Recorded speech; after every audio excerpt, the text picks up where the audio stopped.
They say that Jaipur wakes up very differently. Our guest for the day has insisted that we start our drive at 5 a.m. from the Govind Dev Ji temple. And now we're on our way there to find out why.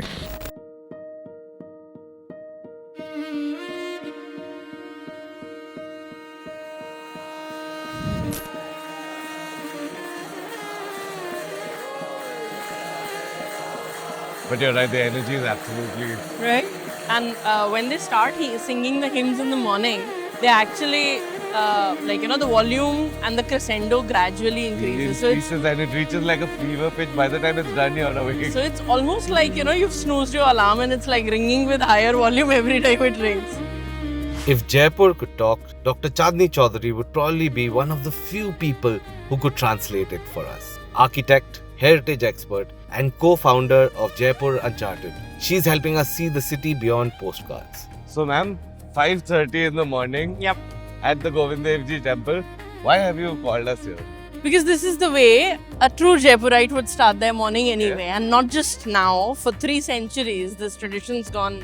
In fact, I often say that heritage is the most democratic thing in any place. That is so true. They're ticketed monuments, but they are the most democratic way in which somebody can experience a slice of history. Yeah. Most important context of Jaipur as a city originates from this temple. Why not start your morning here? And you're making best use of daylight. We were a hot city, so getting up early in the morning just helps, because now you start your day at a decent time, then you end it by a decent time. Work-life balance is on point. We live in Delhi, we don't understand work-life balance.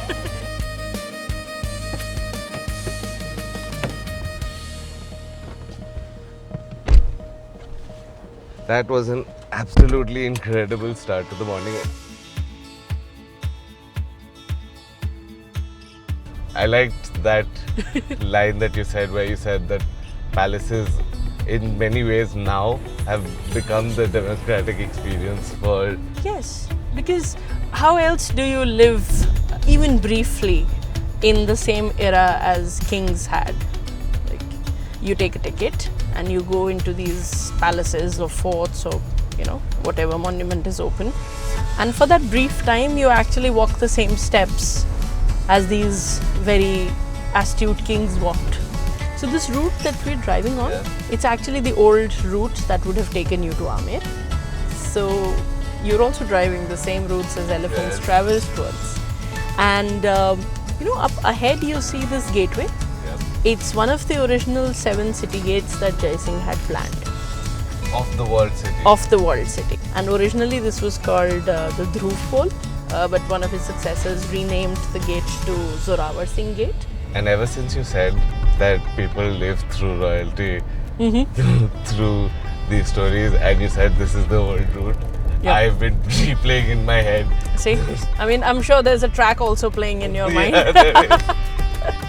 When you Google Jaipur, there are a couple of images that will pop up, right? There's Hawa Mahal, there's Jal Mahal. And when someone thinks of Jaipur, they don't really think of a large water body and a quaint little palace sitting right in the center. So we're making our way there simply so that you can partake in yet another typical Jaipur experience. Okay. Sunrise that happens behind Jal Mahal. This is the last story that you see. So it's only 2 stories and then there's a roof, a terrace. So originally this was a pleasure palace, plus he could shoot waterfowl here. And this was a low-lying area.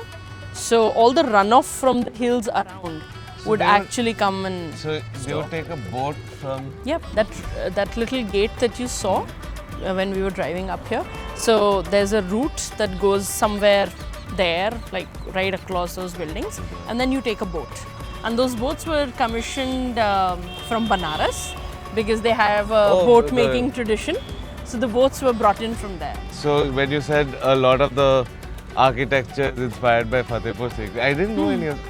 A lot of the stylistic and the artistic tradition that you see as quintessentially Mughal actually migrated to Jaipur. Yeah, which is why the dome and the circular arches. Yes, so this is essentially the same people who were trained in the Mughal style of building That's or incredible. articulation. That's such an incredible perspective.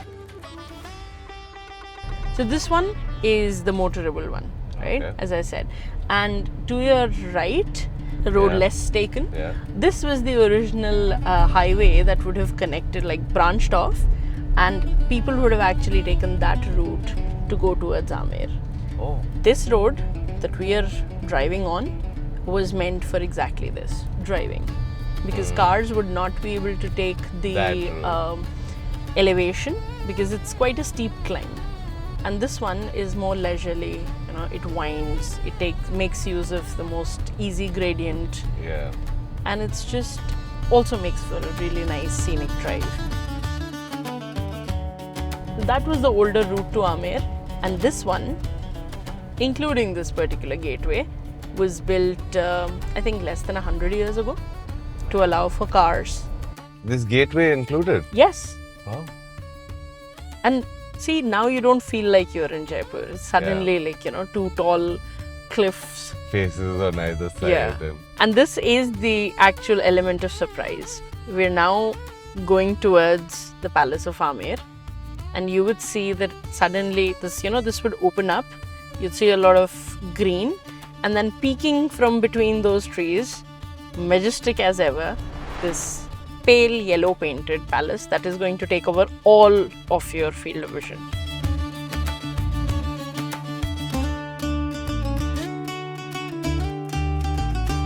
So the earliest parts of the fort date back to the 11th century.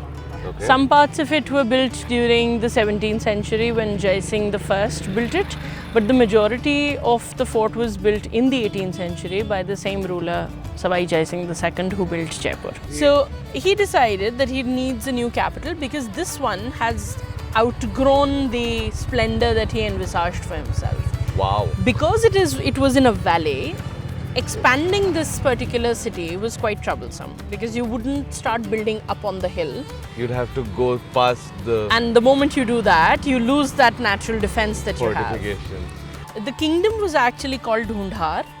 Amer was the capital of Dhundhar, and then subsequently Jaipur was the capital of Dhundhar.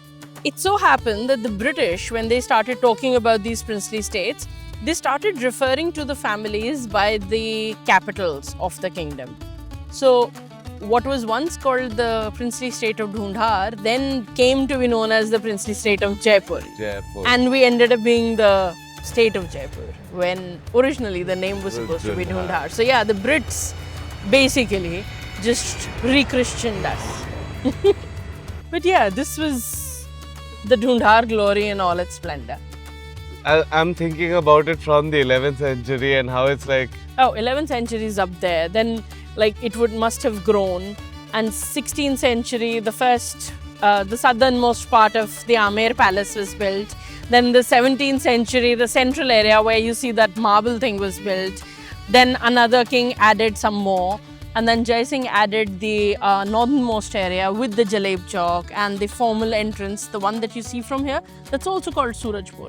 oh,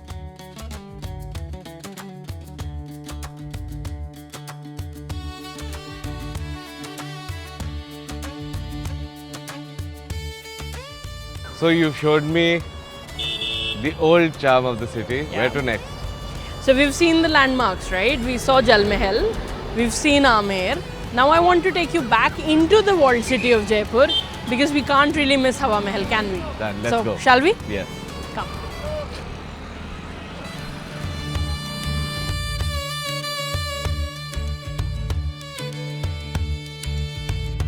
What is really cool is I've seen a whole lot of electric cars in. Jaipur? Yeah. Because we've got a lot of solar installations in people's homes. So anybody who has a solar is like, let's get an EV. Yeah, and that makes- also because they're affordable now. Which way? Right. Now you start seeing all the terracotta come back. Why was the city painted pink? The glare is quite strong, right? And if Yeah. you paint it in a lighter color, it's going to have the Reflect. tendency to reflect that glare back. So he chose a darker color and also to give that imitation of this being clad with red sandstone. So it's a very unique city, and for good reason, because Of course, there was substance in this city that it became a World Heritage Site. But we only talk of architecture. We forget to talk of everything intangible that makes the city so special.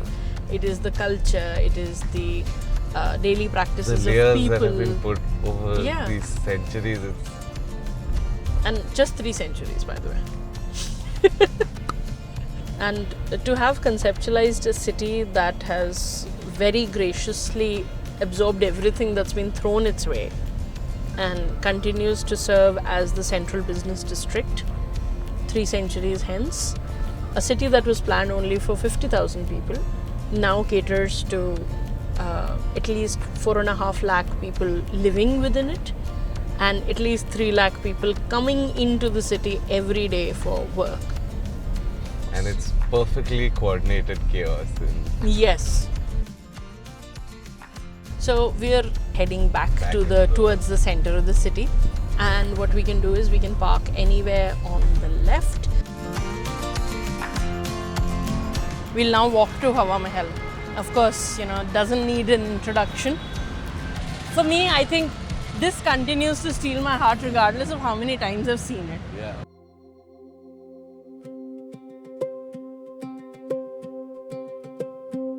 Built by Savai Pratap Singh II, or was it just Pratap Singh?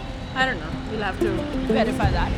I like to compare this man to Shah Jahan. So this man, while his reign is quite one of turmoil because the Marathas are coming to the doors of Jaipur and exacting tribute, and there is political unrest, but yet he finds it within himself to be a patron of things that make life worth living. Art, poetry, craft. This is something that adds value to your life on a very sublime level. It makes everyday experiences worthwhile. So, Like this. yes, so he commissions this. Now, this was a place that was predominantly used by the women folk of the royal family.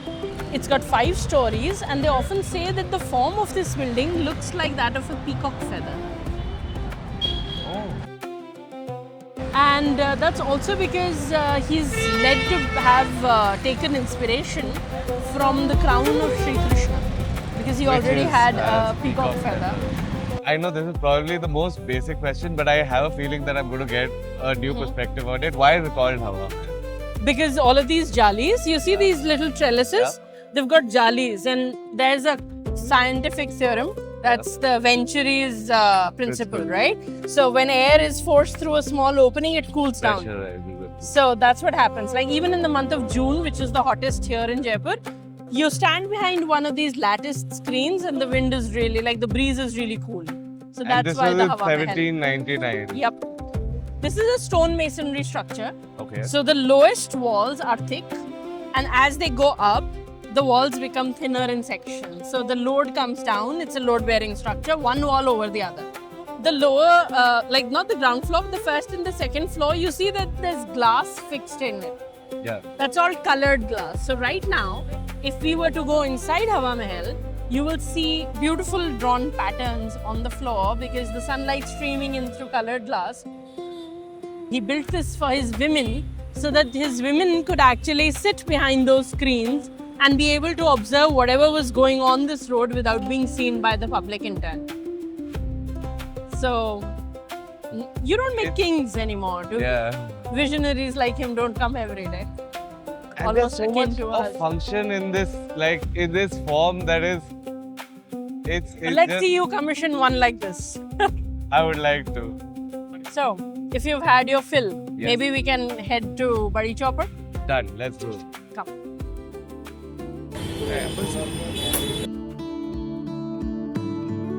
You've been asking me what happens when 1727 intersects with 2026. This is what happens. So, we are now at the Badi Chopper. This area that we're standing on is called a khanda. Okay. Okay, this is just a local term. Okay. And this is where the shops would have been on the chopper. Okay? This central bay that you see, it's got a sunken base to it. Yeah. So originally, back in the 1727, when the city was conceptualized, this was a step well. And that is why the depth. all the three choppers of the city, the Choti Chopper, which is towards the west, the Badi Chopper, and another one that's towards the east, which is called the Ramganj Chopper, they had step wells in it. So that's where the people would have gotten their water. From. Because could you really plan a city without water in it? Incredible. The more I learn about it, the more Right? And at one point of time, you know, the same network that was bringing in water now brings in people, because underneath this road now operates the Jaipur Metro. That's the coolest part of this. Right? Like how you said 1727 meets 2026. This. Okay, so usually the chalks that we've seen and we're used to, they're round. Why is this square? Because it's the chopper. The From- chopper from Mahabharat. If you look at the plan, it's got four roads come like, you know, paths coming to it, and then it is a square. So they've just followed that system. Befitting, isn't it, to actually make that effort to come up here simply to get a bird's eye view of everything that makes the city attractive to somebody visiting. Is this little piece of solace that you have before you delve back into that, so that we can head to Samrat. Done. Let's Right? do that. Come on. Yeah.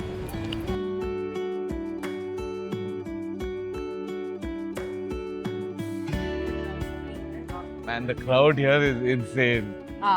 But see, we've burnt all our calories. We've had a very busy morning, very early start too.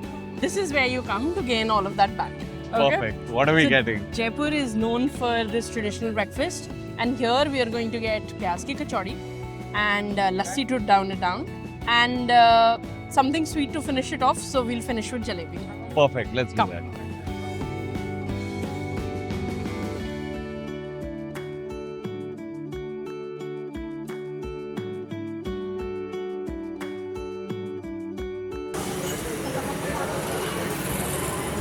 Refreshing. Perfect, yeah. My journey through Jaipur took me through some of the city's most iconic landmarks. But beyond the monuments, it was the energy of the places and the warmth of the people that truly brought the Pink City to life.